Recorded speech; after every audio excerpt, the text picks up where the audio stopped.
तो अजद भाई नमस्कार, सलाम, राम राम जी। आपका स्वागत है हमारे अपने YouTube channel Indian in China में। वालेकुम अस्सलाम रवि भाई। राम राम। क्या हाल है? ठीक ठाक हैं? सबसे पहले तो बहुत बहुत शुक्रिया आपका। आपने अपना टाइम दिया जनाब। मेरे दर्शक ये जानना चाहते हैं कि आप कहाँ से हैं, क्या काम करते हैं, कहाँ पे आप रहते हैं। थोड़ा सा अपने बारे में मेरे जो सब्सक्राइबर्स हैं उनके लिए इंट्रोड्यूस कर दीजिए। बिल्कुल जी बिल्कुल। रवि भाई, मैं पाकिस्तान से मेरा ताल्लुक है और पाकिस्तान का शहर है डीजी खां। इस वक्त मैं चाइना में हूँ।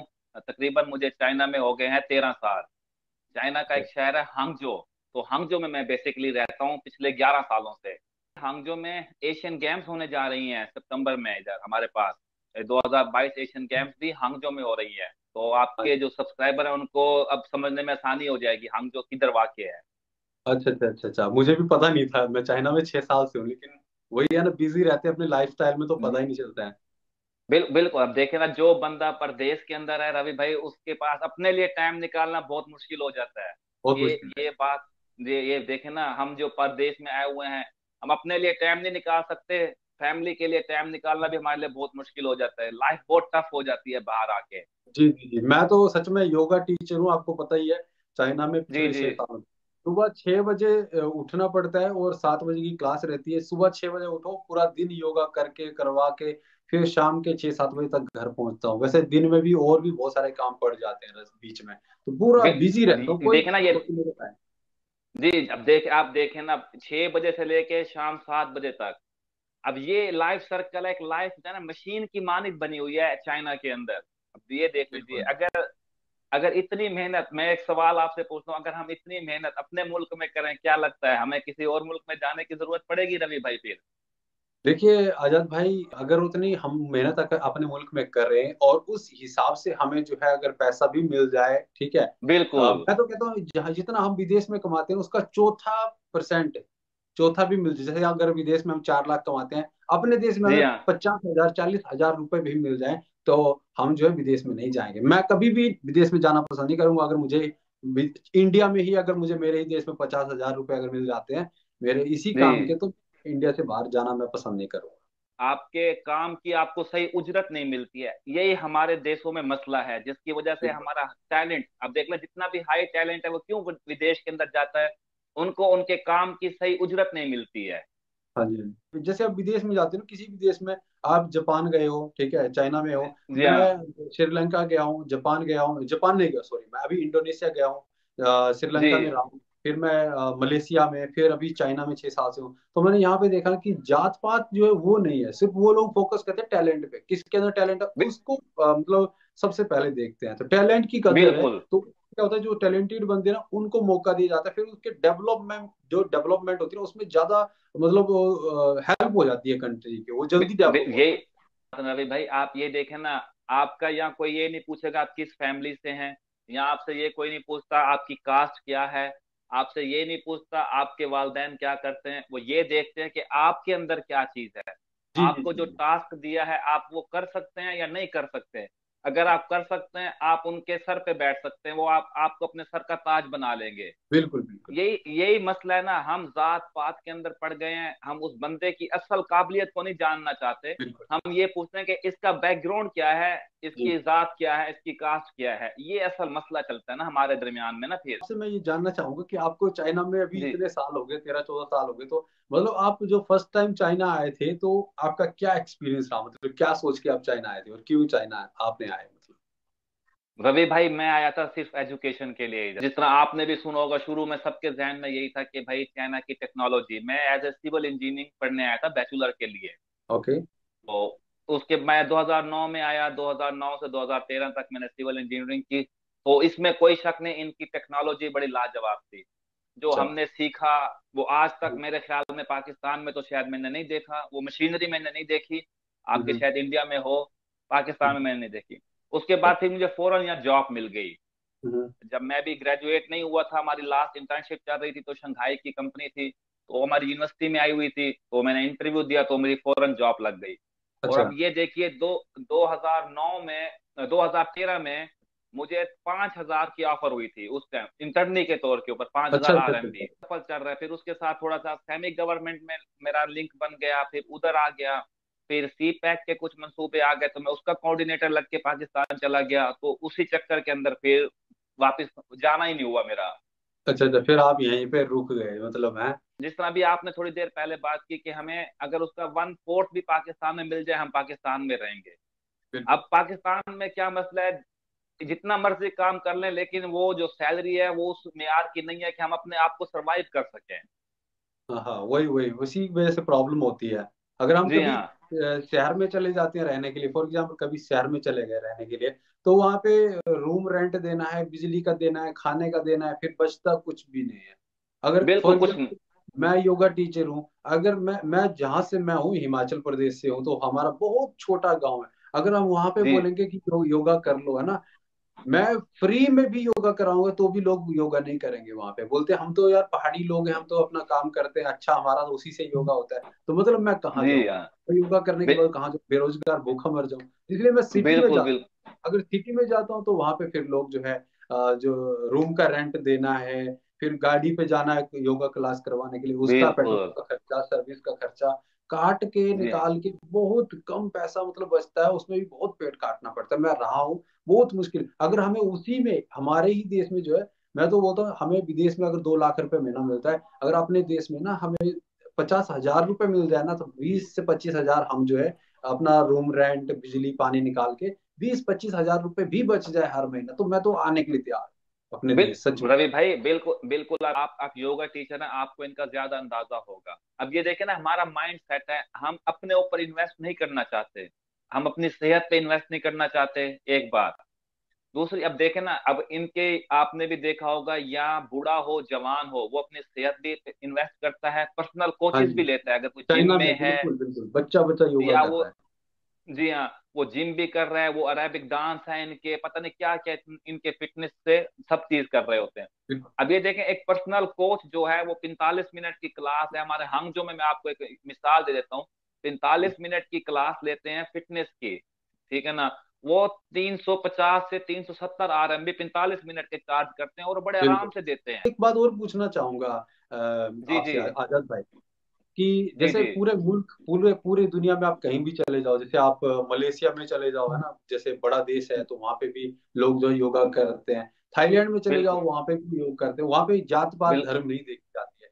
और बिल्कुल सही बात है। चाइना में भी देखो, चाइना में भी हर जात प्रजात के लोग हैं, मेरे भी बहुत सारे स्टूडेंट हैं, उसमें बहुत सारे मतलब हर जाति के हैं, आपको पता है, तो सब करते हैं योगा। लेकिन जी जब हाँ। इंडिया इंडिया में हमारे इंडिया में योगा करने की बात आती है, तो वो बोलते हैं कि जो योगा है वो मुसलमानों को नहीं करना चाहिए, और हिंदू सिर्फ हिंदुओं का योगा है। मतलब आप इस पे अपना विचार रखिए। योगा मैं मानता हूँ ये तो एक एक्सरसाइज है, जिससे हम जी हाँ।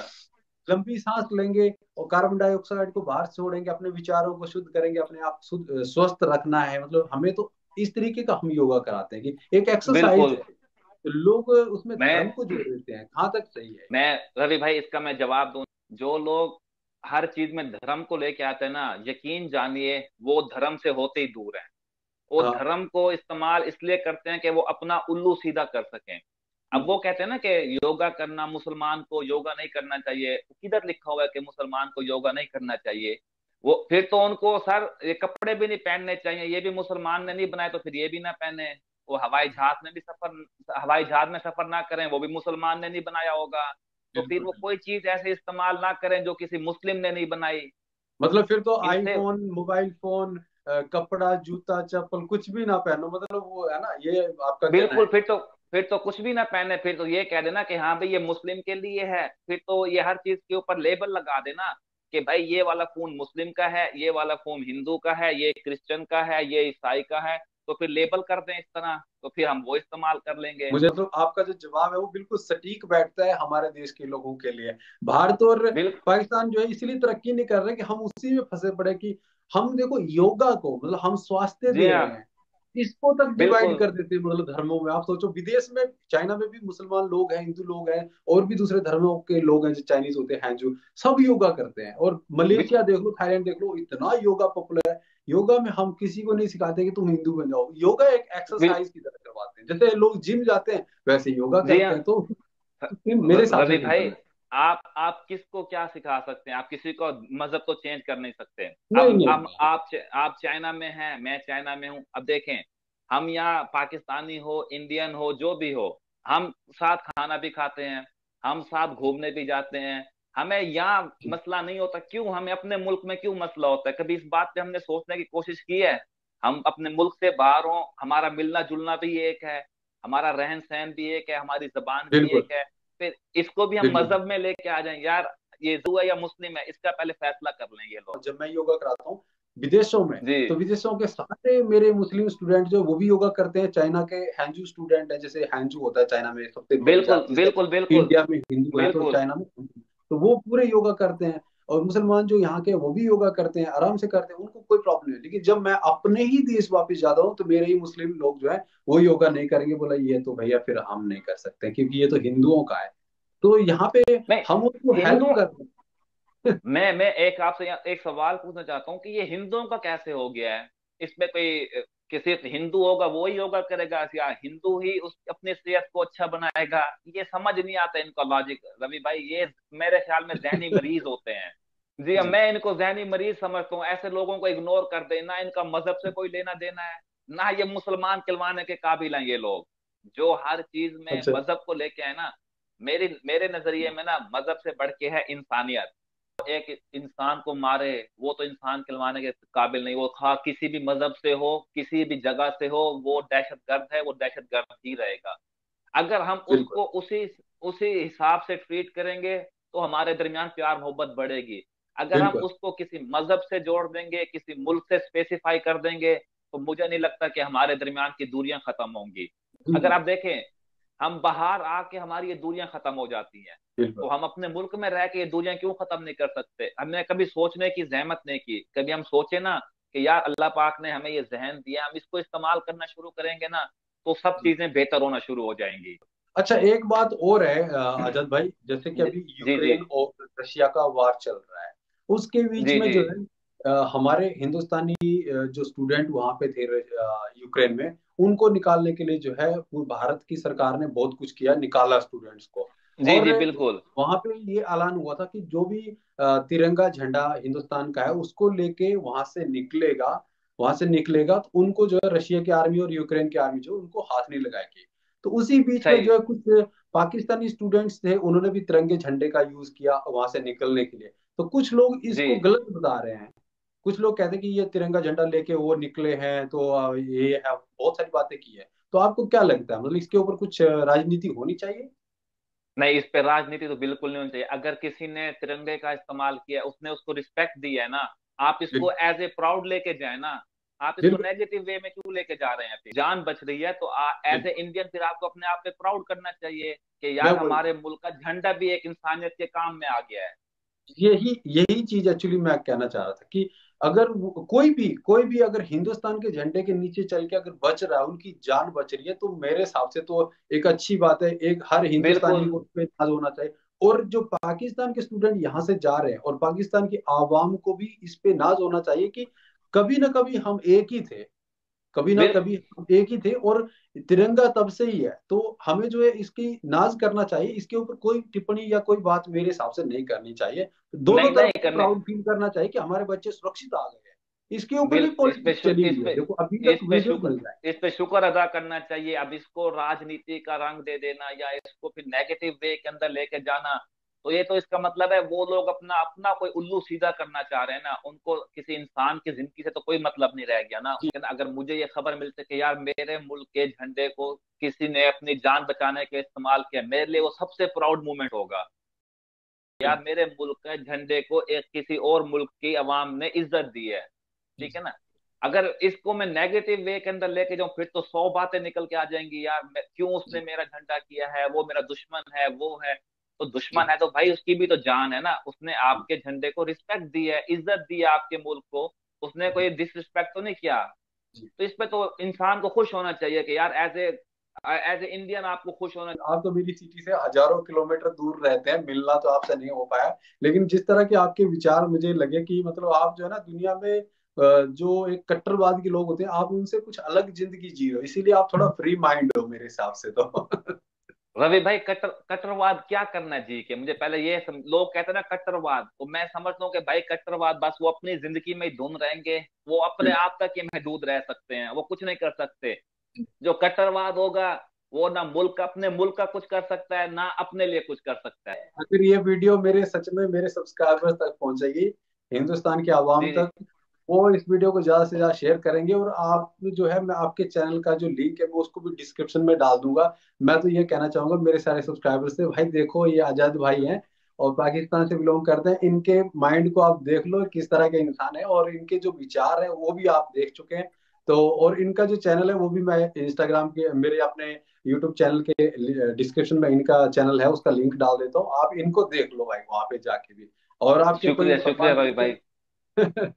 एक्चुअली आजाद नहीं, भाई आगे भी हमारी बातें होती रहेंगी, तो बहुत सारी अच्छी बिल्कुल। बातें हुई। और मतलब आपने शुरुआत ही एक बहुत पॉजिटिव वे में किया है, तो ये अच्छा लगता है आजाद भाई। तो आजाद भाई इंशाल्लाह आज के लिए जरूर। हम इजाजत चाहते हैं। अपने सब्सक्राइबर को मैं कहना चाहूंगा कि आजाद भाई का जो चैनल है उसका लिंक मैं डिस्क्रिप्शन में डाल रहा हूँ, आप चाहे तो देख सकते हैं कि आजाद भाई के चैनल कैसे हैं, वो क्या चीज उसमें दिखाते हैं। और मतलब आप लोगों को भी मजा आएगा देख के। आजाद भाई से हम जो आगे फिर से ऐसे ही ऑनलाइन पे इनको इनवाइट करेंगे। और बहुत बहुत इंशाल्लाह। धन्यवाद आजाद भाई। राम राम, सलाम, नमस्कार। अस्सलाम वालेकुम रवि भाई, बहुत शुक्रिया रवि भाई।